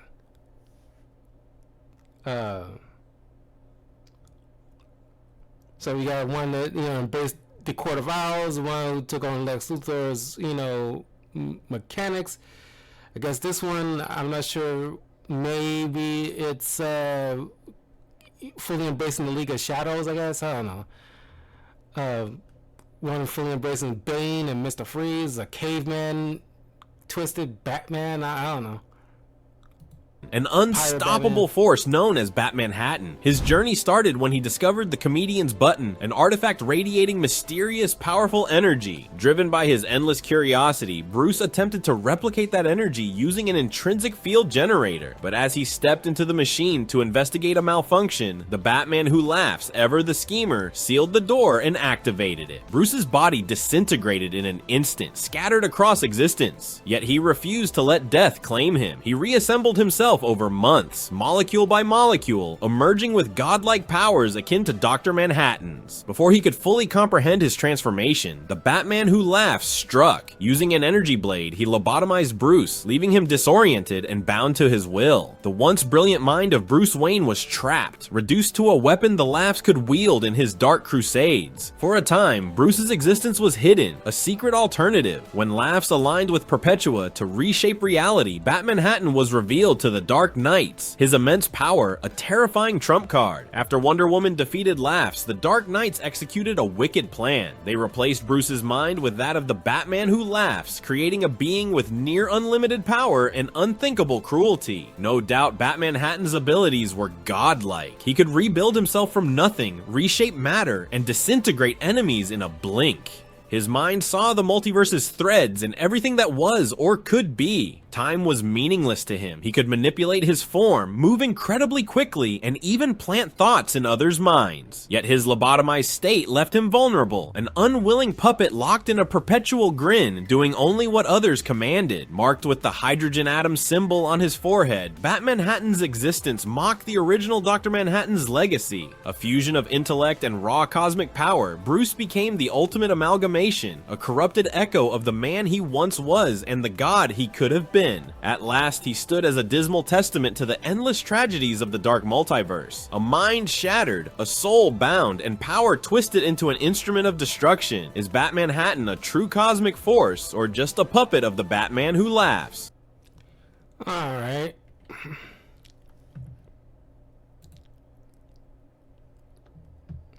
Last one, Evil Superman. Superman Doomsday. Superman Doomsday, or Super Doom, happens when Superman is infected with the monstrous powers of Doomsday. This transformation occurs in the storyline Superman Doomed 2014, where Superman faces one of his deadliest enemies in a way that changes him forever. It begins like most encounters with Doomsday. Superman is fighting for his life. This time though, Doomsday proves even more dangerous by escaping the Phantom Zone. In a desperate battle to protect Earth, Superman kills Doomsday, but instead of finding relief, things take a horrifying turn. The act of destroying Doomsday releases a toxin that Superman unknowingly inhales. This toxin starts to transform him. physically and mentally into a monstrous version of Doomsday himself. As the transformation progresses, Superman begins losing control, his body and mind slowly overtaken by Doomsday's primal rage and destructive nature. The once heroic Man of Steel becomes a terrifying beast, capable of immense destruction and dominated by violent urges. This internal struggle is made even worse by Brainiac, who launches an invasion of Earth, planning to assimilate humanity into his collective. Superman makes the ultimate sacrifice to save the world. He gives in to the Doomsday infection completely, using its unparalleled power to stop Brainiac. Despite this, the battle isn't just physical. While Superman's body is wreaking havoc, his mind is locked in a desperate fight against Brainiac's influence and the monstrous instincts of Doomsday. It takes the strength of Superman's closest friends, both their physical support and emotional presence within his psyche, for him to hold on to his humanity. In the end, Superman defeats Brainiac and suppresses the Doomsday infection, returning to his original self.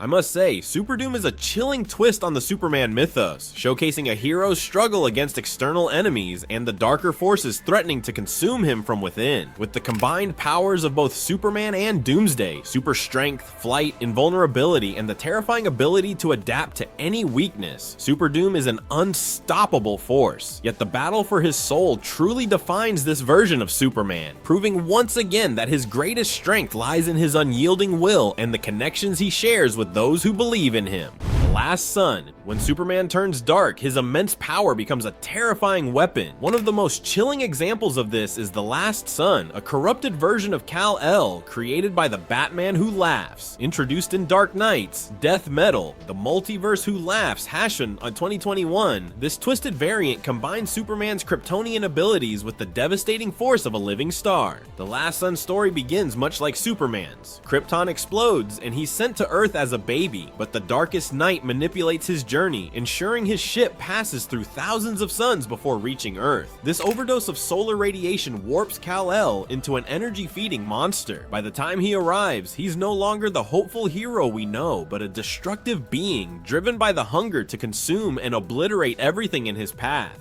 Additionally, this Superman retains his iconic powers, super strength, flight, invulnerability, and enhanced senses, but with terrifying upgrades. He becomes the embodiment of a star, capable of projecting energy blasts and draining the life force of those around him. When unleashed on the multiverse's defenders, the Last Sun proves nearly unstoppable, overpowering even Superman himself. In one fateful battle, the Last Sun severely weakened Superman by forcing him to absorb excessive anti-life and solar energy. The Justice League struggles to hold its ground, with their combined might barely scratching the surface of the Last Sun's power. When all seems lost, Lex Luthor arrives with a desperate plan. Using his Warsuit's self-destruct mechanism, Luthor creates a massive black hole. This force is strong enough to drag the Last Sun into oblivion, sacrificing Luthor and ending the threat. Overall, the tragic twist on Superman's origin makes the Last Sun particularly terrifying. The same suns that once gave him strength now corrupt him, turning hope into destruction. His immense energy absorption abilities and star-like form make him one of the deadliest Superman variants. The Last Sun is a grim reminder of what happens when Superman's power is corrupted beyond recognition, proving that even the brightest light can cast the darkest shadow. Anti-living Superman. Next is the terrifying example, Anti-Living Superman from the DC storyline, a zombie-like version of Clark Kent stripped of his humanity.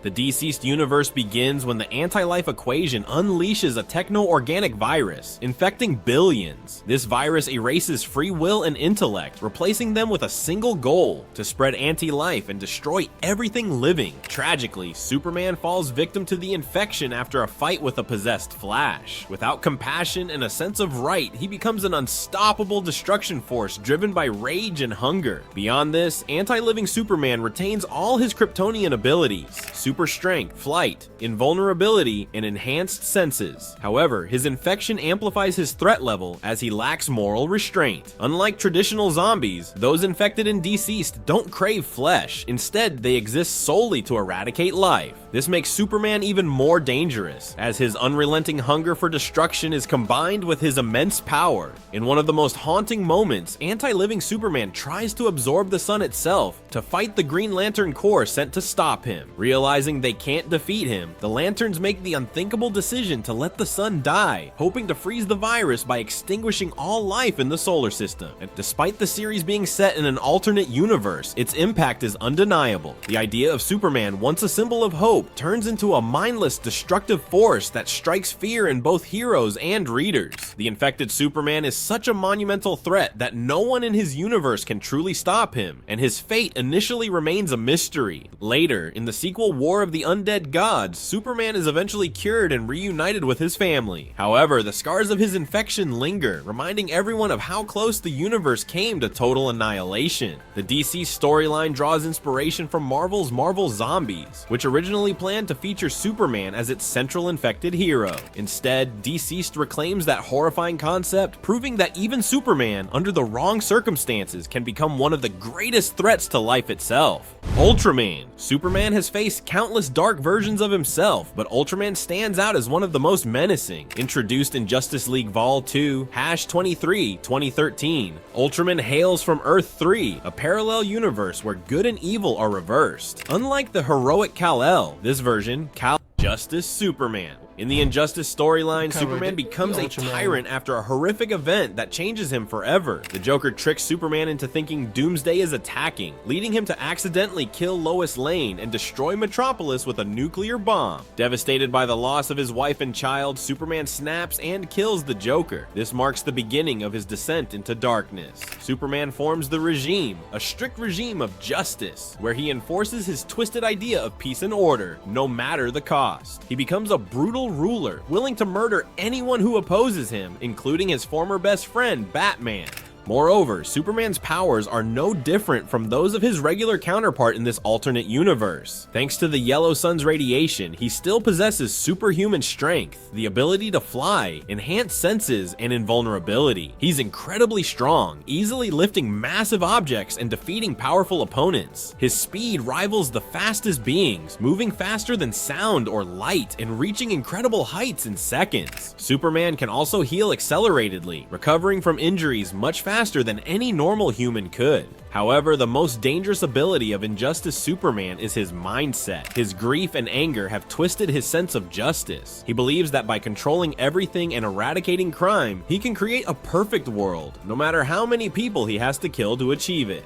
He allies with Brainiac, a deadly alien mind controller, to expand his power. Superman uses Brainiac's technology to control powerful civilizations, creating a legion of superheroes that follow his every command. With this army and his unyielding drive, Injustice Superman becomes even more powerful, seeking to extend his reign beyond Earth and across the universe. Despite his power, Injustice Superman still possesses his classic weaknesses. Kryptonite, magic, and sometimes even his own emotions can challenge him, though he often adapts quickly to these threats. His powers are fueled by the sun, and he remains nearly invincible as long as he stays close to sunlight. Superman's heat vision can burn with the sun's intensity, and his ice breath is strong enough to freeze entire areas. His superhuman hearing allows him to detect sounds from great distances, but also makes him vulnerable to certain types of attacks. Throughout the Injustice saga, Superman's descent into madness shows how grief and trauma can completely alter a hero's moral compass. His transition from the symbol of hope to a ruthless dictator serves as a chilling reminder of what can happen when power is unchecked. While Superman still believes in the idea of justice, his vision of it has become warped beyond recognition, making him one of the most terrifying evil versions of the hero. Even when faced with his old allies, Superman remains determined to impose his version of order on the world, willing to go to any lengths to ensure that no one can ever challenge his reign again.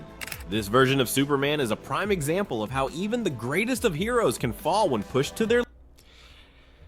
I played the Injustice games, but I never read any of the comics because after Injustice 2, the whole concept of evil Superman, it was starting to wear on me because it just became like evil Superman fatigue.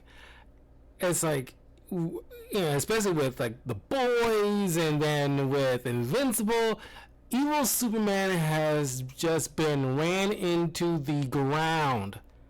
Hell, you can't even do anything with Ultraman nowadays, the one that I actually really dig, because we got so saturated with evil Superman of these different variants that I know some had some enjoyment out of it, but it's just like it kind of wear thin. The novelty worn off, and right now I think there's like rumors there might be an Injustice 3 coming from NetherRealm, but I kind of hope not. Even if it is, I'm not going to buy it. I'm done with it. I don't care about the story no more. It's like several different events involving that world, and it's like, okay, there was an Injustice comic based off the game, then like a sequel, then a spin-off. It's like after the third one you would think, okay, let's wrap this up. I don't care anymore. Limits, making Injustice Superman a force to be reckoned with. Super Doom, the last night of tomorrow. Super Doom is one of Superman's strangest and most dangerous versions, created by the collective power of thought itself. He comes from Earth 45, where Clark Kent, Lois Lane, and Jimmy Olsen built a device capable of turning thoughts into reality, hoping to create a hero powered by pure ideas. Unfortunately, they were forced to sell their invention to a greedy corporation called Overcorp. Instead of a savior, Overcorp created Super Doom, a monstrous, thought-powered version of Superman designed for brutality and domination. Above all, Super Doom represents the twisted idea of what a hero could become if shaped by greed and violence. Programmed to destroy all competition, he begins a rampage across the multiverse, targeting and killing other versions of Superman. His immense strength and durability grow with the belief of those who think about him, making him stronger with every world he devastates. Despite this terrifying power, Super Doom retains a weakness to kryptonite, though his advanced armor often shields him from its effects. Unlike most Superman variants, Super Doom's strength doesn't come from the sun, but from the thoughts and beliefs of people across the multiverse. As a living symbol of destruction, the more people fear or think about him, the more powerful he becomes. This makes him a unique and nearly unstoppable force, since his power grows as he gains attention.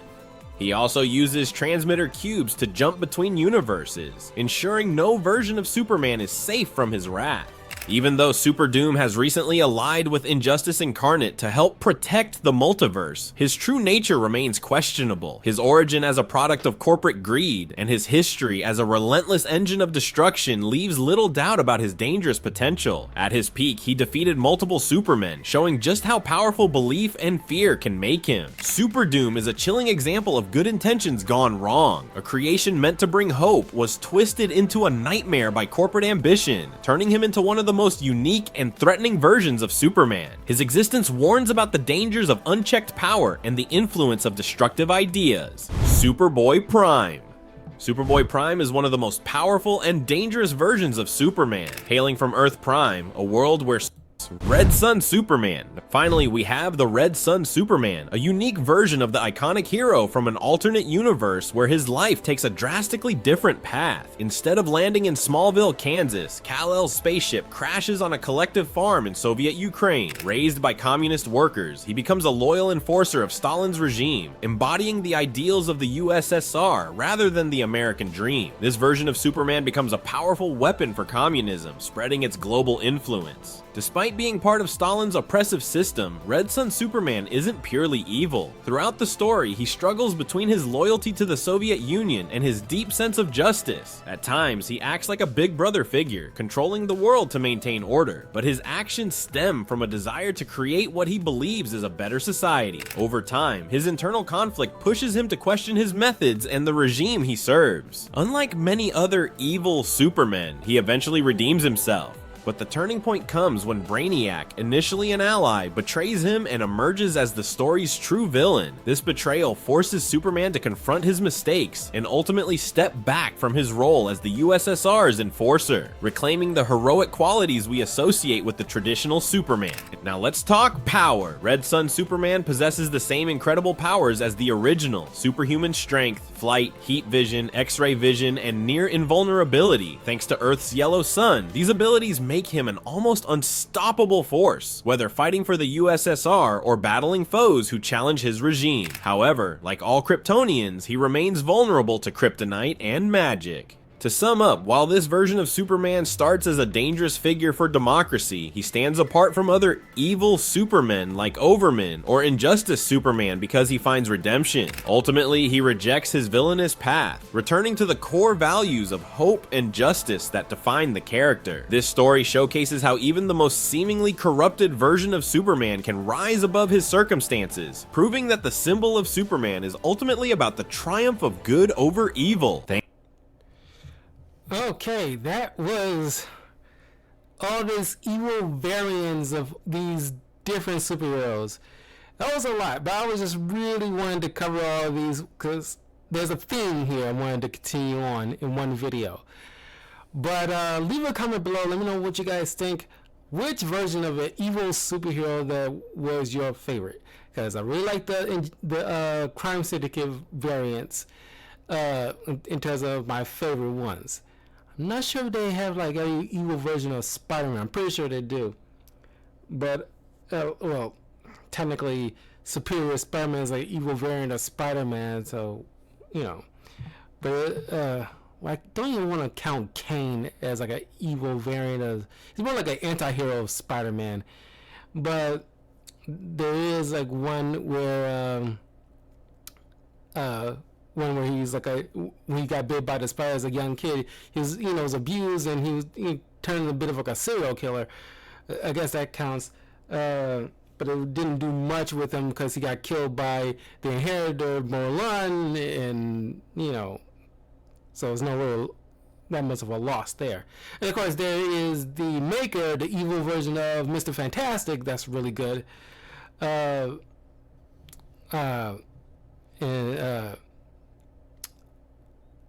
there's a Red Death, evil version of Flash. Technically, it's Bruce Wayne.